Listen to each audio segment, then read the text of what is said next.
à Dieu de te parler ce matin. J'aimerais t'entendre prier. Est-ce que tu peux prier et désirer la voix de Dieu?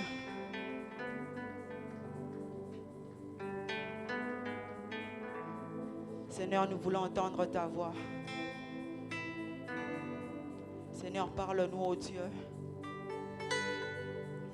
Est-ce que tu peux le faire avec tes mains et dire à Dieu, demander à Dieu de te parler? Demande à Dieu de te parler. Demande à Dieu de te parler. Dis-lui, je vais entendre ta voix. Je vais entendre ta voix. Je vais entendre ta voix. Parle-moi, ô Dieu. Parle-moi, Jésus. Est-ce que quelqu'un peut prier et demander à Dieu de lui parler?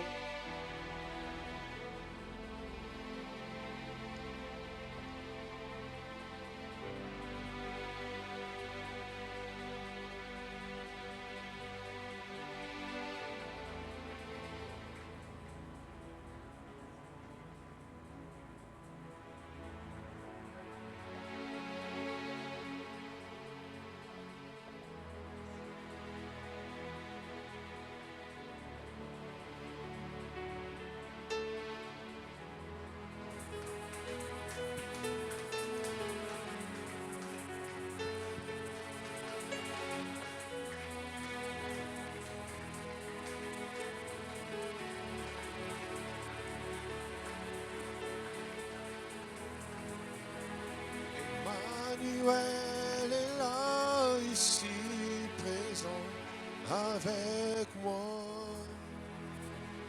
Emmanuel est là.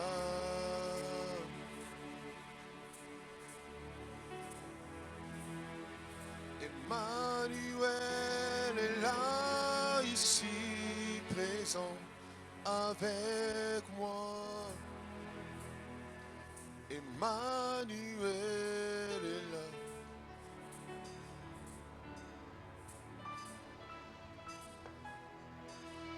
Emmanuel est là, ici présent avec moi. Emmanuel.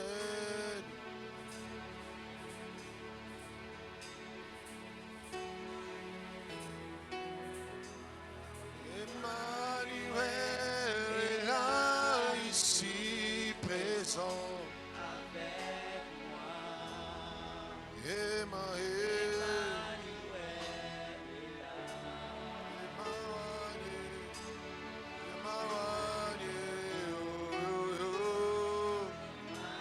Emmanuel est là, ici présent avec moi.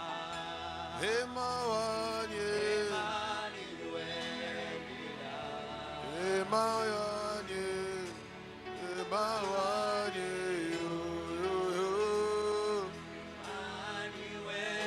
est là, ici présent avec moi. Oh, Emmanuel, Emmanuel est là. Emmanuel,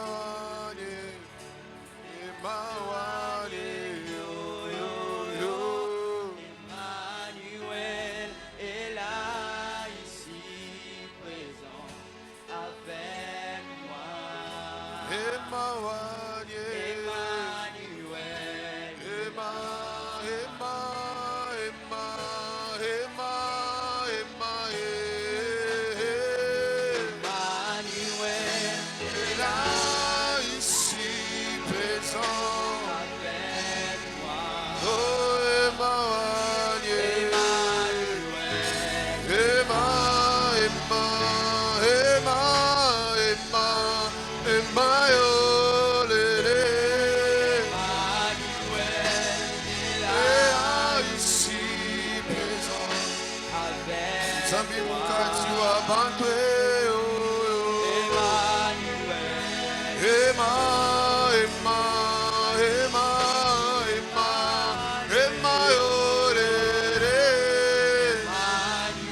S'acclamant Emmanuel est là, ici présent avec moi.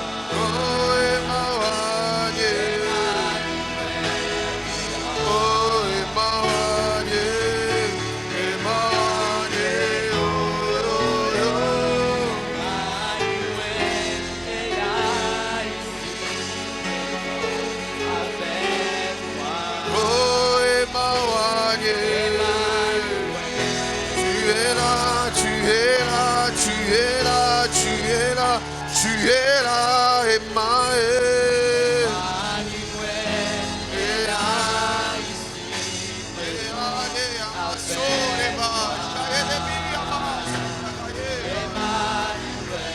Tu es là en ce lieu, tu es là, Emma. Je te donne mes acclamations. Emmanuel Et là, ici présent. avec moi. Oh, Emmanuel.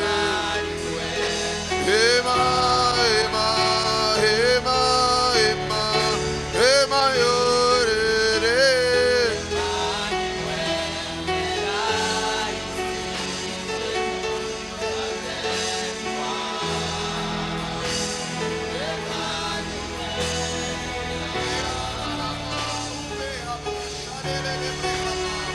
Lara mi sompre de mi compaya. E canto beaniso rebacaseve. La tu sembra da maya shaya. Recline ma sumbrekeya. La ta sumbrine maya sobre. E clane ma la sumbre de asha. La pradina ine ma sumbre de. Lembrana ma cumpeasha. La clisevinasa. La sumbre di mea seve. Le cuprena maya shade. Les classita manosa, la tevineyas, yatope yadashaya. Ces cris de joie sont pour toi, ces acclamations sont à toi. Emmanuel, tu es là. Hey.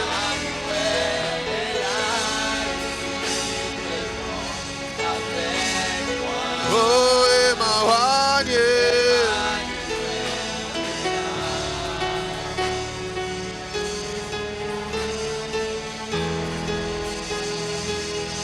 Sengi manje mafandananu kaina yembera yo Emmanuel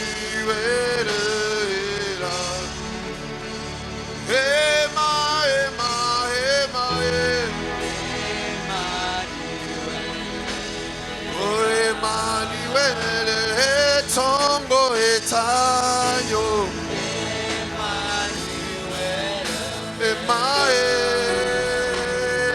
Tongo etan Soki toku misiote Toku misanani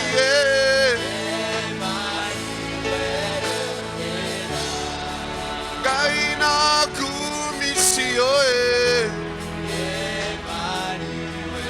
Soki na yembeliote na yembela nani yo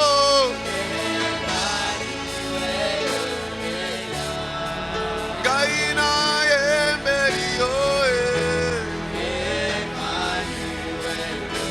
Oh Emmanuel mo bali kitoko Emmanuel mo bali nangai Emmanuel na beti maboko Emmanuel tambe nangai Emmanuel na kumisio Yahweh Shade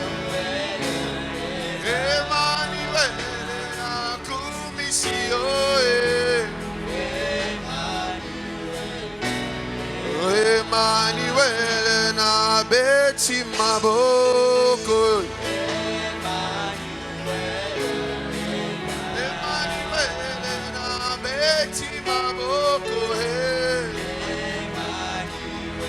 Sokina yembeli ote na yembelana niye.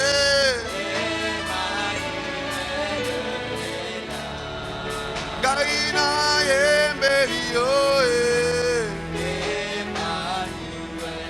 Tamba kitaka, akitaka papa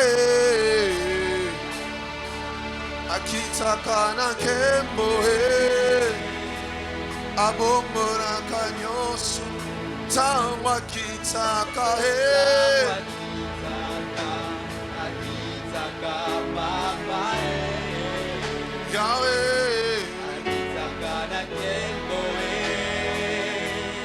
abomora kanyosu.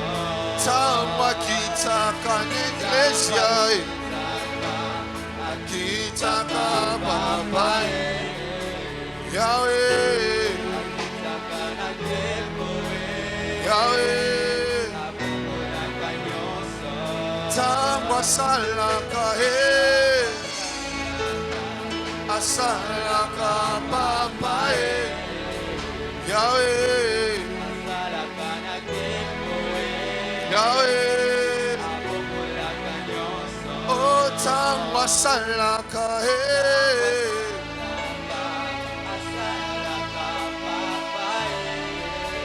Yahweh Yahweh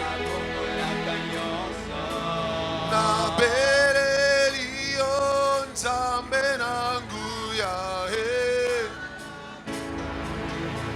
na berelio likonzi na moto na berelio nzambe nangu Yahweh Yesu salabika mwae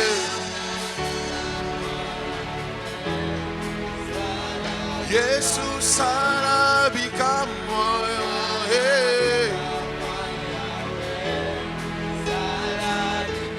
Ngai naluki seyo nzambe nalorai Ngai nabereli kontina moto na beleli erombe mobali esarabika mwae ashare esarabika mwae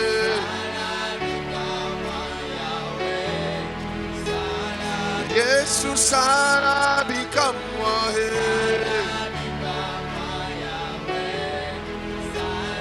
Yesu salabika mwae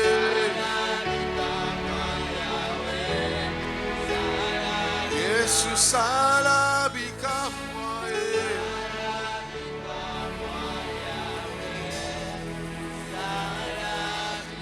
salabika mwae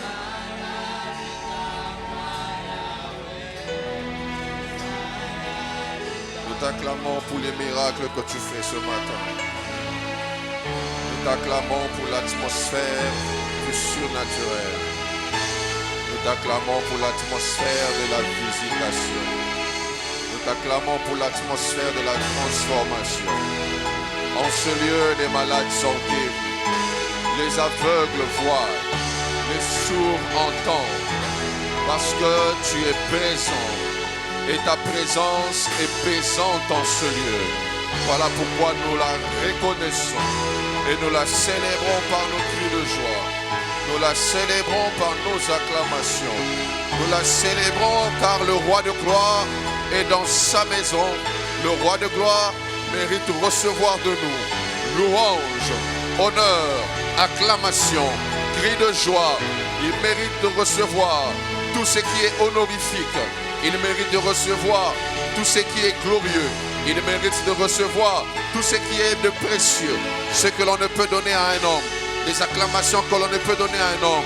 les cris de joie que l'on ne peut donner à un homme.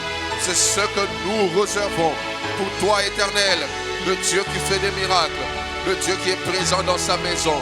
Nous te célébrons, nous t'ovationnons et nous reconnaissons que dans les cieux, sur la terre et sous la mer, Jésus-Christ est Seigneur et il n'y a point de Dieu semblable à lui.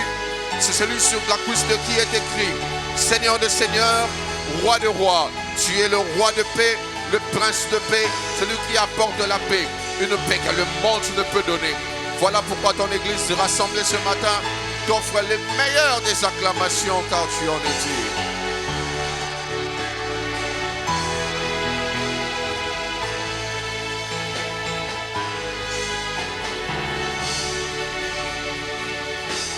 Merci pour ta présence. Merci de nous faire du bien ce matin. Merci de nous parler. Merci de nous transformer par le biais de ta parole. Je prie, Seigneur, afin que l'homme que je suis se taise et que seul ton esprit parle en ce lieu. Et qu'au sortir de ce lieu, que nous soyons ravivés, transformés. Tu es merveilleux. Réduisons de bonté, de splendeur et d'amour. Nous t'aimons et nous sommes heureux de t'appartenir. Au nom de Jésus, que nous avons ainsi prié. Amen.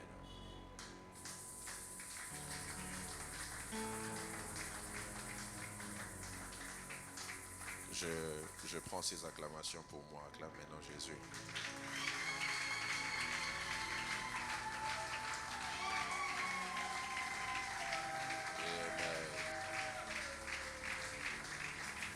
Jésus est-il de recevoir ces acclamations.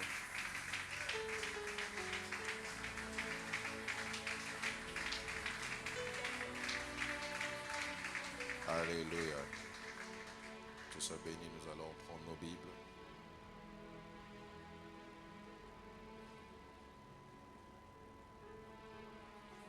Nous allons lire quelques portions.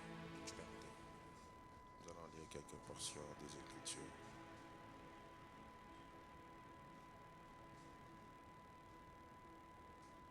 Éphésiens chapitre 5,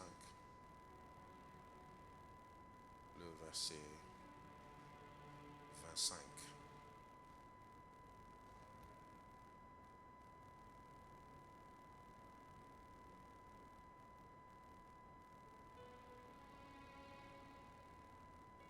Éphésiens chapitre 5,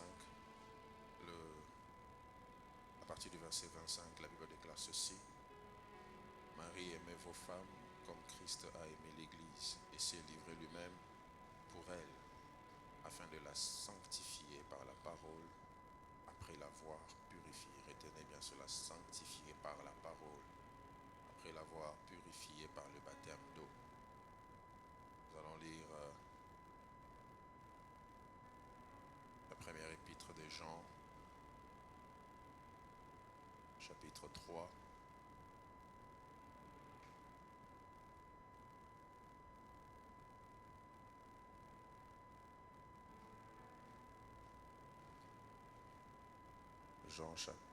Jean, chapitre 3.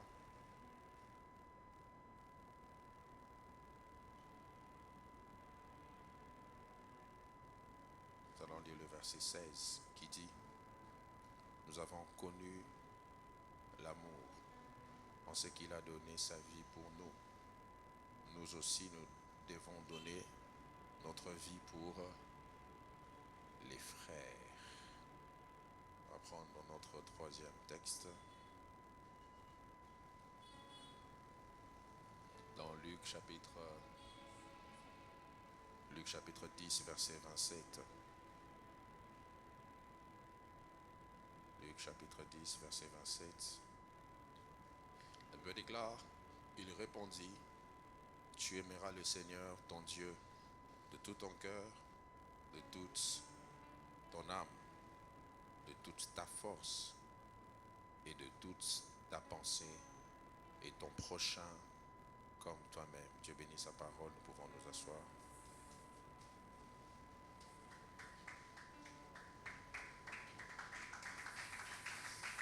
Amen. salue dans le nom de Jésus. Aidez-moi à saluer celui qui est à votre gauche, à votre droite, avec beaucoup de joie. Jésus est vivant, alors il faut être dans la joie. Amen. Gloire soit rendue à Dieu pour la grâce qu'il nous fait d'être ici ce matin. Tu peux complètement arrêter. D'être ici ce matin dans sa présence afin de pouvoir passer ces instants avec lui. Et comme vous savez, depuis quelque temps, le Seigneur nous enseigne sur la maturité. Et depuis le dimanche passé, on a commencé à voir l'un des aspects majeurs de la maturité, ou soit le signe de la maturité dans la vie chrétienne. Et ce signe, c'est l'amour. Si il faut aller dans l'agriculture, on considère qu'un arbre est mature lorsqu'il donne des fruits. Et le seul fruit de l'esprit que nous donnons, selon Galates chapitre 5, verset 22, c'est l'amour. Amen. La Bible dit, le fruit de l'esprit, c'est l'amour. Et ensuite d'autres éléments. Il n'y a pas 9 fruits de l'esprit, je l'ai dit. Il n'y a qu'un seul fruit de l'esprit qui est l'amour, mais qui a plusieurs autres facettes. Et continuant sur cette même perspective, j'aimerais vous faire voir aujourd'hui, vous savez, c'est un très grand exercice de prendre un ouvrage et le dire en une phrase, de faire ces résumés-là. C'est un grand exercice de prendre tout un livre qui parle de beaucoup de choses et le résumer en quelques petites phrases. Et c'est cet exercice que Jésus a eu à faire quand cet homme lui pose la question dans Luc chapitre 10 que nous venons de lire. Quel est le plus grand commandement? Rappelez-vous que Dieu a donné 10 commandements d'abord à Moïse et ensuite il avait donné plusieurs autres lois. Les lois que Dieu avait ajoutées n'étaient que le développement des 10 commandements qu'il avait donnés dans Exode chapitre 20. Et cet homme demande à Jésus de tous ces commandements. S'il y a l'un qui est censé être le plus grand, ça doit être lequel? De tous ces commandements, s'il y a l'un qu'on doit prioriser, parce que le problème avec le commandement, c'est que tu peux respecter 9, mais si tu offenses qu'un seul, tout tombe caduc. Et cet homme demande à Jésus, s'il faut parler des commandements, quel est le plus grand commandement? Et là, Jésus fait ce que je vous disais, cet exercice difficile. Il résume tous les commandements en 2 choses, ou en une chose dans 2 facettes. Il dit, tu aimeras l'Éternel ton Dieu de toute ta pensée, de toute ta force, de toute ton âme. Et deuxièmement, tu aimeras ton prochain comme toi-même. Donc Jésus fait voir que les 10 commandements se résument qu'à l'amour qu'on a envers Dieu et à l'amour qu'on a envers les hommes. C'est ainsi que lorsque vous lisez Exode chapitre 20, là où Dieu donne les 10 commandements, vous allez vous rendre compte que ces 10 commandements sont scindés en 2. Il y a 5 commandements qui parlent directement de la relation entre l'homme et Dieu. Tu ne te prosterneras pas devant d'autres dieux. Tu n'auras point d'autres dieux devant ma face. Tu sanctifieras le sabbat. Des lois qui concernent la relation de l'homme envers Dieu. Et les 5 autres lois concernent la relation de l'homme envers son prochain. Tu ne tueras point, tu ne déroberas point, tu ne commettras point d'adultère.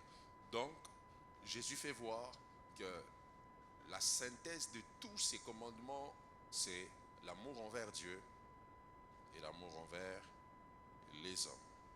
Ainsi, l'amour se vit entre nous, l'amour se vit aussi entre nous et Dieu. Voilà pourquoi la croix de Jésus avait 2 positions.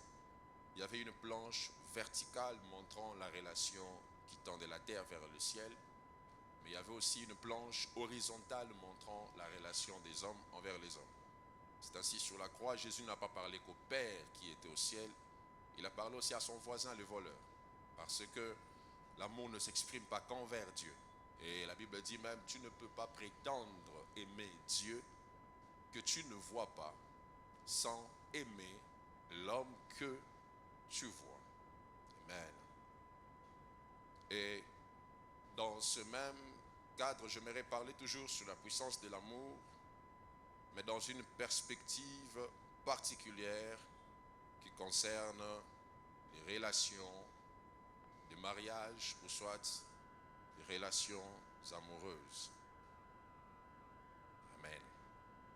Amen. Pourquoi j'en parle? Parce que ce cadre est l'un des cadres les plus sensibles dans le domaine de l'amour. Le cadre des relations amoureuses est un cadre très, très sensible dans l'amour. J'ai vu des gens ayant reçu totalement l'amour des parents, mais être détruits par l'amour d'un homme. J'ai vu des filles à papa qui avaient tout l'amour parental être détruites parce qu'un certain monsieur est venu entrer et voler cet amour. Ainsi, peu importe l'amour que vous pouvez recevoir dans la famille, l'amour que vous pouvez recevoir là où vous êtes né, ce cadre d'amour dont je parle est l'un des cadres qui peut voler, qui peut duper tout l'amour que tu as reçu à domicile, que tu as reçu de tes parents. Cantique des Cantiques chapitre 3 déclare: je vous en conjure, filles de Jérusalem, ne réveillez pas l'amour avant qu'il ne veuille. Ne réveillez pas l'amour. Mes frères et sœurs, un réveil prématuré de l'amour est destructeur. Je parle à quelqu'un. Un réveil prématuré de l'amour peut détruire la vie. Ainsi, on ne réveille pas l'amour pour jouer. Car un amour réveillé avant le temps peut détruire la vie dans le temps. Un amour réveillé avant le bon moment peut vous détruire. Un jour, j'étais en train de parler avec une jeune fille qui, à l'époque, je crois, elle avait 16 ans. Quand je parlais avec elle, je me disais, entre elle et moi, qui est plus âgé? Parce que son CV là, si on doit nous engager, elle et moi, donc. Elle avait un CV gonflé. Elle m'a partagé des expériences que jusqu'aujourd'hui, je n'ai pas vécu et que je ne vivrai pas jamais, que je ne vivrai jamais. Des choses, je ne sais pas, je lui ai demandé à 3 reprises, c'est quoi ton âge? 16 ans. J'ai regardé, mais j'ai dit, elle peut être conseillère conjugale, conseiller vraiment des mamans. Pourquoi? Elle avait réveillé l'amour tôt. Il y a des hommes qui réveillent l'amour des femmes tôt. Des frères papillons. Vous connaissez les papillons? Les papillons se posent sur toutes les fleurs. Quelqu'un me donne un amen. Les papillons se posent sur toutes les fleurs. Il suffit qu'une fleur soit belle, le papillon viendra se poser. Et il y a des hommes comme ça. Ils sont partout, même à l'église. Hein? Alléluia. Ils sont même à l'église. Quand on fait la pêche, les têtards aussi entrent. Il n'y a pas que des poissons. Donc, Dieu est un père qui a beaucoup d'enfants. Dieu a des enfants voleurs, Dieu a des enfants brigands, Dieu a toutes sortes d'enfants. Donc, les frères papillons existent même à l'église. Si un frère papillon passe sur ton chemin, viens me voir. On va le faire revenir chez nous. Amen. Hein? On ne réveille pas l'amour avant le temps. Alors, il existe 2 formes d'amour, j'ai préféré le dire comme ça. C'est selon moi, ne vous en faites pas, c'est pas selon je ne sais pas moi qui. 2 formes importantes dans l'amour. La première forme, c'est le sacrifice du respect. Pardon, le sacrifice dans le respect. La première forme d'amour, c'est le sacrifice dans le respect. La deuxième forme d'amour, c'est le respect du sacrifice de l'autre. Ça veut dire ceci, mes frères et sœurs. Quand tu te sacrifies pour l'autre, tu dois le faire avec le respect.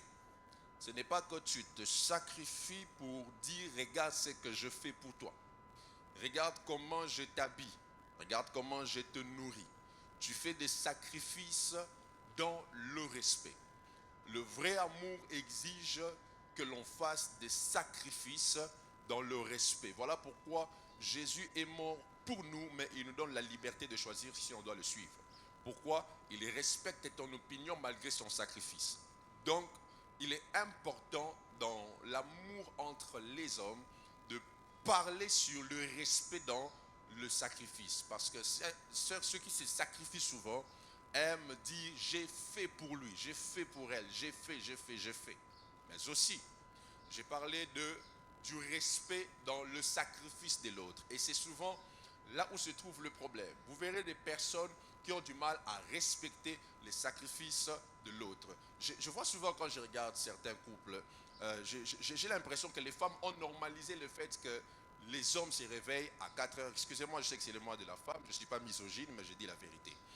Les femmes ont normalisé le fait que les hommes doivent se réveiller à 4 heures, ils doivent aller souffrir avec les embouteillages, prendre des motos et ramener tout l'argent. Et puis vous vérifiez même s'il y a un manquant de 100 francs. On vous ramène tout, on vous met ça là.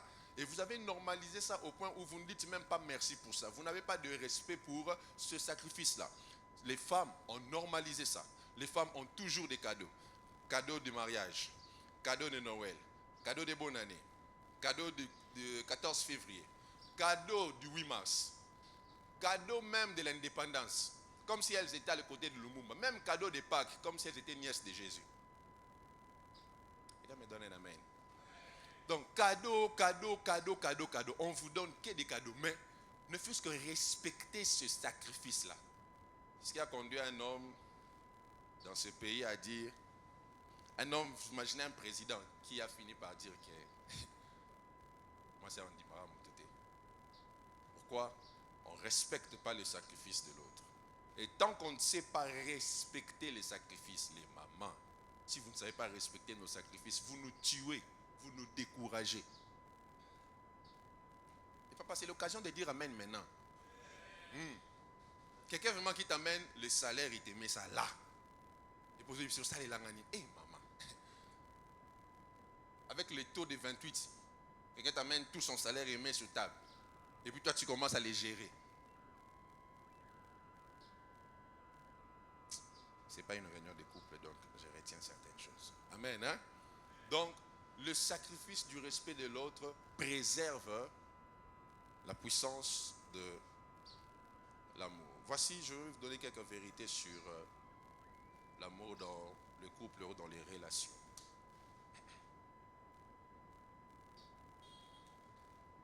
La première vérité,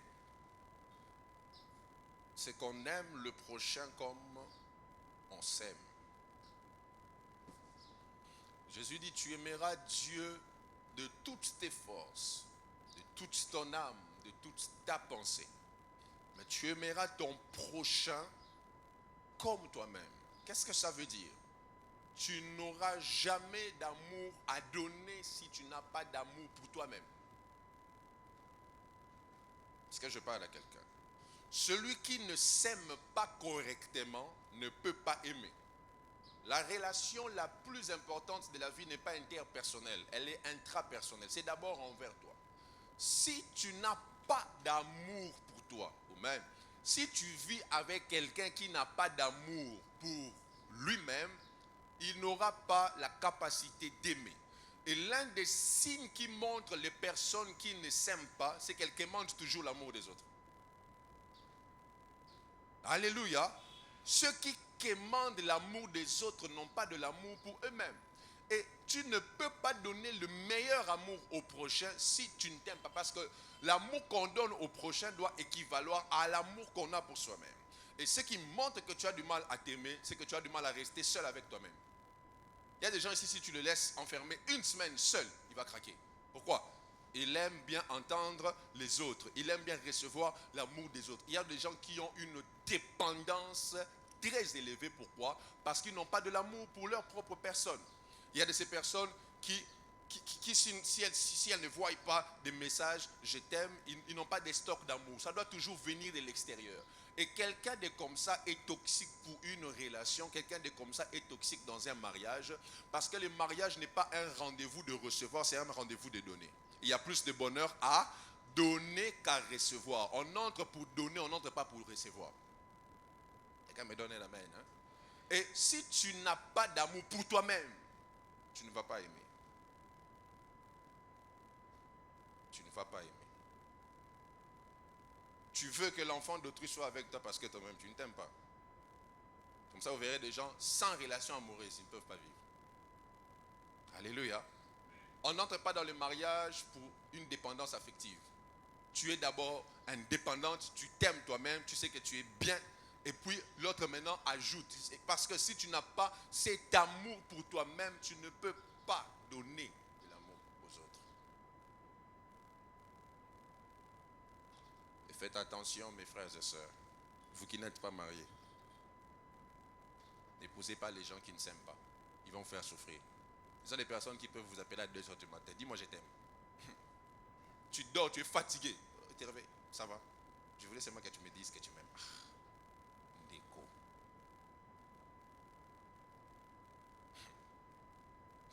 On est basé, ouais. Alléluia. On est basé belé. Donne un amen si tu es dedans. Ah, tu ne vas pas dire amen. Alléluia. Il y a des gens comme ça. Il peut t'appeler à 2h du matin pour que tu lui dises. Dis-moi seulement je t'aime. Déco. Il faut que tu arrives au point de t'aimer toi-même. On ne te soutient pas, tu te soutiens. J'ai suivi une vidéo d'un garçon qui prêchait dans une montagne, il y avait à peine 5 personnes. Il dit, vous ne me soutenez pas, je me soutiens. Vous ne m'encouragez pas, je m'encourage. D'ailleurs, je ne suis pas seul, je suis avec mon ombre. Alléluia.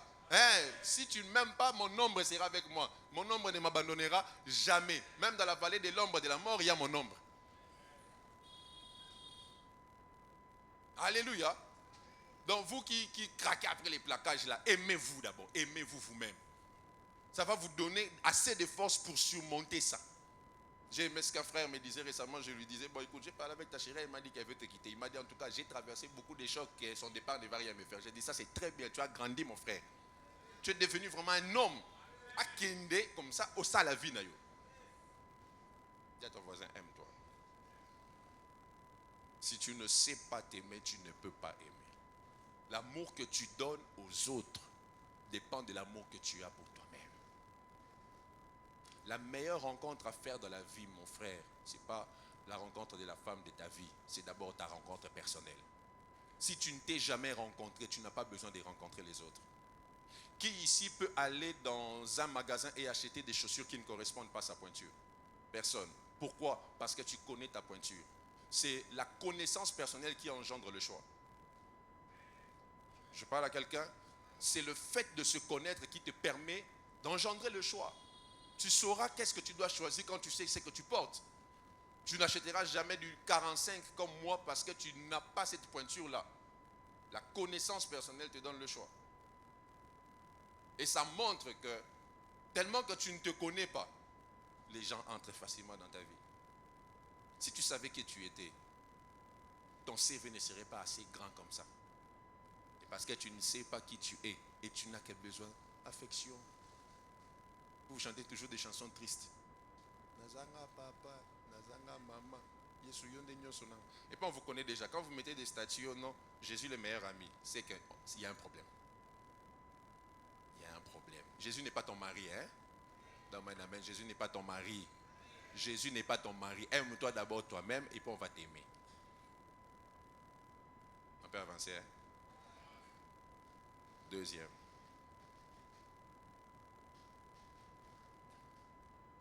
L'amour perfectionne. L'amour perfectionne. Colossiens chapitre 3, verset 14.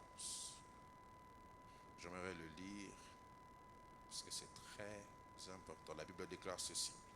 Mais par-dessus toutes ces choses, revêtez-vous de la charité. D'autres versions disent de l'amour, qui est le lien de la perfection. Ça veut dire qu'il n'y a pas de perfection sans amour. Pour qu'un imparfait atteigne la perfection, il faut la présence de l'amour. Cela veut dire que dans les relations humaines que nous avons, Dieu sait que ce sont des relations entre des imparfaits. Et la seule chose qui peut enlever les imperfections et emmener la perfection, c'est l'amour. Là où il n'y a pas d'amour, les gens ne peuvent pas se parfaire. Si je dois prendre ça dans l'informatique, lorsqu'on parle d'un lien en informatique, c'est ce sur quoi on clique pour voir un contenu. Ça veut dire, celui qui ne clique pas sur l'amour ne verra pas la perfection de l'autre. Je parle à quelqu'un. Pour voir la perfection, tu dois cliquer sur l'amour. Si tu regardes qu'au défaut, tu ne verras jamais la perfection parce qu'on n'épouse pas les qualités, on épouse les défauts. Jésus n'a pas épousé des saints, il a épousé des pécheurs. Donc Jésus a aimé les défauts des hommes pour les changer et les faire devenir des saints.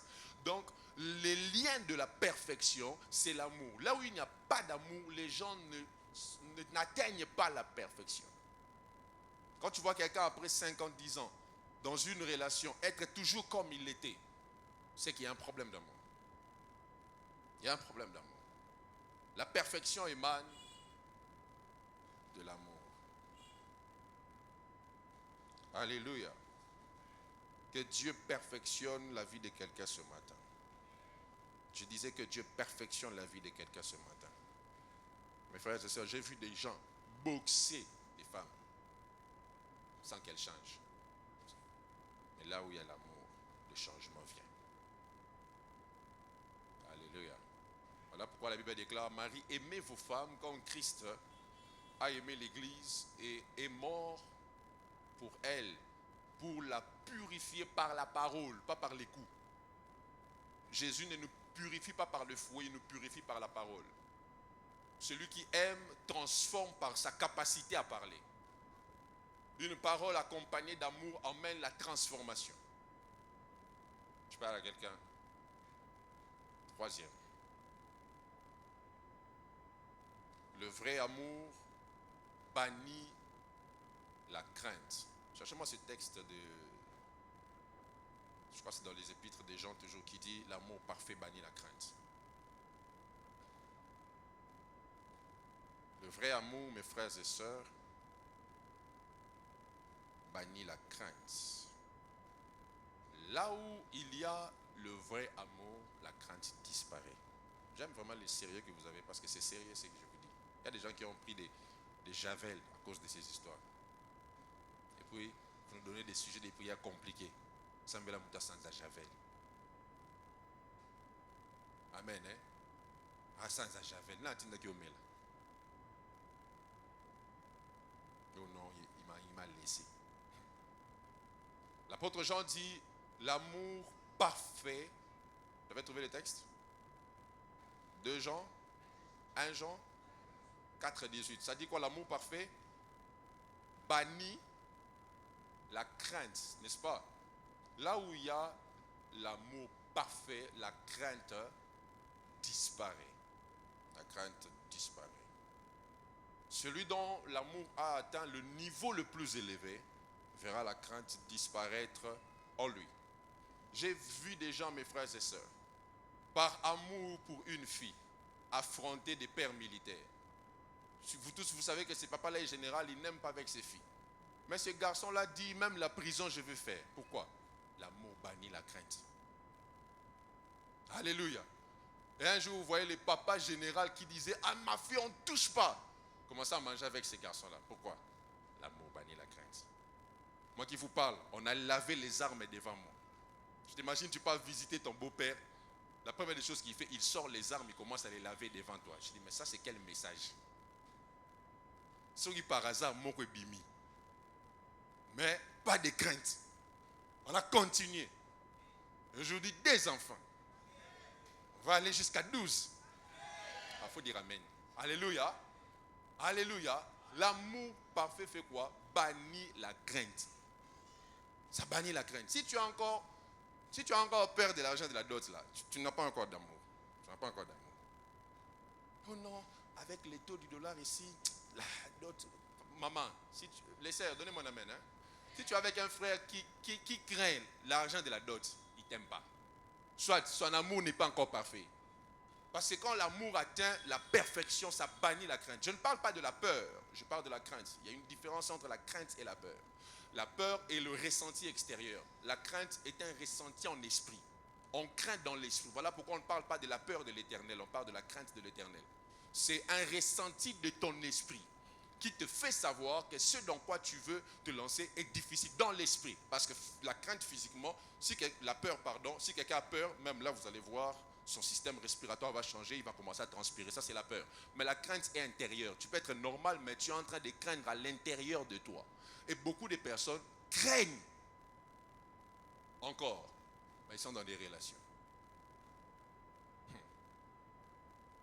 Aussi, tu peux tout avoir, mais ça t'arrive d'avoir une crainte de passer toute ta vie avec cette personne. Je ne parle pas de la peur, j'insiste. Parce que ça arrive à tout le monde. Demandez à tous ceux qui sont mariés, surtout à la veille du mariage. Des fois on a peur, on dit, et si je suis en train de faire une erreur? Et si c'est une bêtise? Ça c'est normal, ça arrive à tout le monde. Mais je parle de la crainte. Malgré que tu es prêt à avancer, mais dans ton esprit, il y a comme un feu rouge qui ne te donne pas la force d'avancer, qui ne te donne pas le goût pour aller loin. Fais attention. Fais attention. Regardez avec moi la puissance de l'amour. Il faut faire très attention, mes frères et sœurs. Quand vous sentez qu'à l'intérieur de vous, il y a comme quelque chose qui vous fait savoir que vous ne devez pas continuer. J'insiste, je ne parle pas de la peur. Oh non, à un moment tu as senti sur ton corps comme ça que non, hey, j'avais peur. Non, je ne parle pas de ça. Ton esprit craint d'avancer avec elle. Ton esprit craint d'avancer avec lui. Fais attention. Je ne parle pas de ce sentiment qui vient après une discussion tendue, on s'est chamaillé, tout ça. Non, voilà, c'est fini. Non, je ne parle pas de ça. Je parle d'une information dans ton esprit qui fonctionne même quand il n'y a pas de problème. Vous êtes bien, vous ne vous êtes pas chamaillé, tout est bon, mais dans ton esprit, tu sens qu'elle là.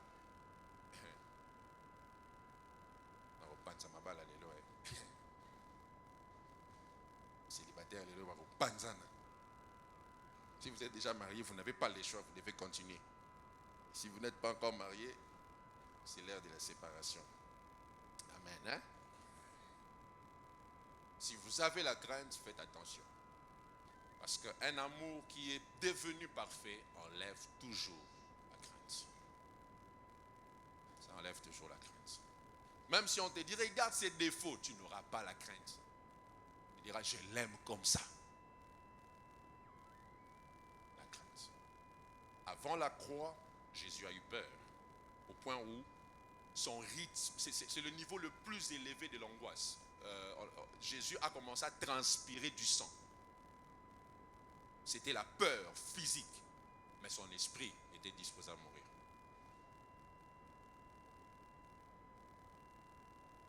Est-ce que même quand ça va brûler du dehors, ton esprit est disposé à avancer? Je parle à quelqu'un.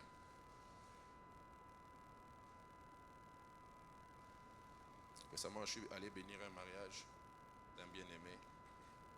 Ils avaient une histoire particulière. Ils sont allés faire, je ne vous dis pas de faire ça, ils sont allés faire les tests d'électrophorèse et c'était incompatible. Et l'homme était découragé et tout ça, il ne voulait plus, malgré l'amour, il ne voulait plus avancer. Ils sont venus me voir, je crois, il y a 2 ans. Je leur ai dit, si vous pensez que vous vous aimez pour affronter cette réalité, entrez en prière. On a fait 3 ou 4 mois en prière avec eux. Après, ils sont allés faire encore les examens, les résultats avaient changé. Et ils se sont mariés, je ne sais pas si c'était ce mois ou le mois passé. Ils se sont mariés. 2 ans de crainte, de peur, mais ils ont persévéré jusqu'à se marier. Est-ce que je parle à quelqu'un? Que Dieu t'aide à savoir quelle direction il faut prendre. Je répète, je n'ai pas dit ici que si vous êtes incompatible, que vous venez vous marier. Je n'ai pas dit ça. Mais peu importe les défis que vous aurez à rencontrer, si vous avez vaincu la crainte, si la crainte n'est pas en vous, la crainte c'est comme un dépôt que Dieu fait dans votre esprit. pour vous faire savoir que là, vous êtes sur la mauvaise direction. Et enfin, la puissance de l'amour dans le mariage ou dans les relations accepte les différences. Les différences.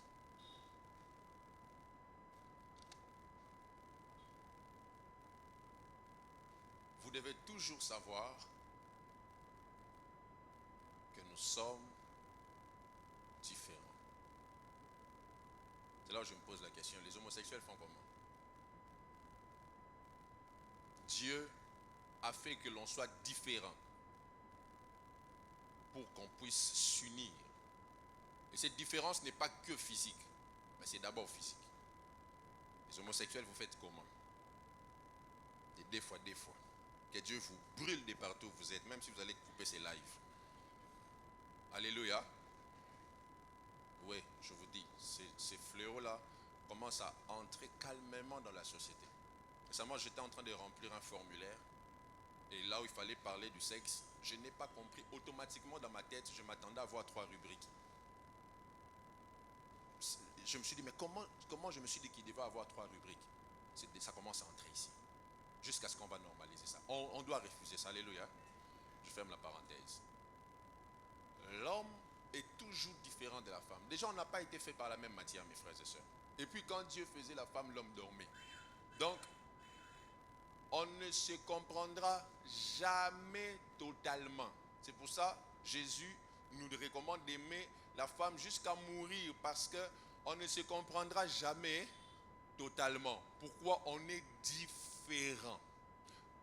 J'en parlerai dimanche prochain. L'homme fonctionne avec la réflexion. La femme fonctionne avec le ressenti. Alléluia. C'est comme ça, un conseil à mes frères. Ne prenez pas à la lettre ce que dit une femme. Ne pars pas te battre parce qu'une femme t'a dit que non, on m'a insulté. Peut-être qu'elle a ressenti dans ce qu'on a dit que c'était une insulte, mais on ne l'a pas insulté. Alléluia. Oh, je parle à quelqu'un. Faites très attention à ça. La femme exprime l'émotion qu'elle reçoit. Regardez Genèse chapitre 1. Chapitre 2, pardon. Non, c'est chapitre 3. Le diable avec la femme. Le diable vient, il parle à la femme, il dit, vous ne mourrez pas lorsque vous mangerez ce fruit, mais Dieu sait que le jour où vous en mangerez, vos yeux s'ouvriront. Mais écoutez ce que la femme dit à Dieu. Le diable nous a amené le fruit, il nous a dit, non, la femme dit au serpent, Dieu a dit que si nous mangeons de ce fruit, nous allons mourir. Elle a dit, nous ne devons pas le manger de peur que nous mourions. Ça veut dire, le jour où la femme avait entendu l'instruction sur l'interdiction du fruit, elle avait ressenti la peur. C'est comme ça en parlant au serpent, elle a dit non, si on mange, on ne peut pas manger ça de peur que nous mourions. Donc, elle a ressenti la peur. Elle n'a pas vu l'avantage de l'instruction. C'est cette peur qu'elle a ressentie qui a fait qu'elle oublie tous les autres fruits qu'il y avait dans les jardins, parce qu'il y avait un fruit qui lui faisait peur. Une femme peut te dire, on ne sort jamais. Ça ne veut pas dire que vous ne sortez jamais. Ça veut juste dire que ça fait un temps que vous n'êtes pas sorti. Si toi tu prends ça à la lettre parce que toi tu réfléchis, elle a dit qu'on ne sort jamais. Oh, c'est Capoine. Elle a dit qu'on ne sort jamais. Donc là, elle a ignoré tous mes sacrifices. Non, papa. Elle a dit ce qu'elle ressent. Un vieux sage m'a dit une fois, une femme peut te dire qu'elle n'a pas d'habit pendant qu'elle a des garde-robes pleines, simplement parce qu'elle n'a pas un nouveau habit. Donc, elle peut avoir des garde-robes pleines, mais elle te dit, je n'ai plus des habits. Est-ce que vraiment elle pense à ce qu'elle dit? Non. Elle ressent qu'elle n'a pas un nouveau vêtement. C'est simplement ça. Et on sera toujours différent. Et pour que l'amour reste puissant, on doit accepter d'être différent. Elle dira ce qu'elle ressent. Elle te dira au fingi zoba. Toi tu sais qu'au fingi zoba. Tu ne l'as pas insulté. Mais elle a ressenti que dans ce que tu as dit, alléluia, elle a ressenti quoi? Mais toi, tu sais que tu n'as pas dit ça. Vous pouvez même aller chez les parrains. Elle va répéter ça. Toi, tu dis, mais pourquoi tu mens? Elle ne ment pas. Elle dit ce qu'elle a ressenti. J'insiste, mes frères. Ne prenez pas à la lettre ce que disent.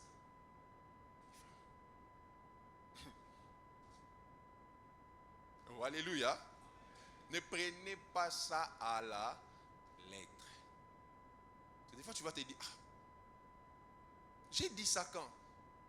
Moi, j'ai fait ça quand? Ah, on était sortis seulement hier. Même ça n'a jamais. Comment ça? C'est ce qu'elle ressent. Je me rappelle récemment, je crois que c'était en début d'année. On était à l'hôpital, ma femme était malade. Pardon, hein? Et on l'a consulté, mes frères et sœurs. Après, j'ai dit à Nathan et David, rentrez avec elle. Ils sont rentrés. Moi, je suis sorti. 2 ou 3 jours après, je la trouve en train de pleurer. Je dis, oh, oh, oh, tu pleures pourquoi? Tu n'es jamais là pour moi. Je préfère un pauvre qui est toujours là que quelqu'un qui sort à tout moment. J'ai dit, mais justement, j'étais sorti pour prendre l'argent et payer la facture de l'hôpital. J'ai fait un fan habillé. Tu préfères un pauvre qui est là? Maman, la présence ne guérit pas, la présence ne paye pas la facture. Hein? Je regarde ça, j'ai dit, ah, je comprends. Je comprends. Si je dois suivre ça, je dois expliquer. J'étais allé là-bas pour faire tout ça et puis payer les docteurs là, tout ça. Ah, pardon. C'est qu'elle a ressenti. Après, qu'est-ce que j'ai fait? Je suis resté là quand même 1 heure fixe, sans bouger, sans toucher les téléphones. J'étais là. Comme je ne suis jamais là, je suis maintenant là. Les frères, quand on vous dit vous n'êtes jamais là, soyez là. Amen, hein? Quand on vous dit que vous n'êtes jamais là, soyez là. Ça résout les problèmes. On va continuer dimanche, que Dieu vous bénisse.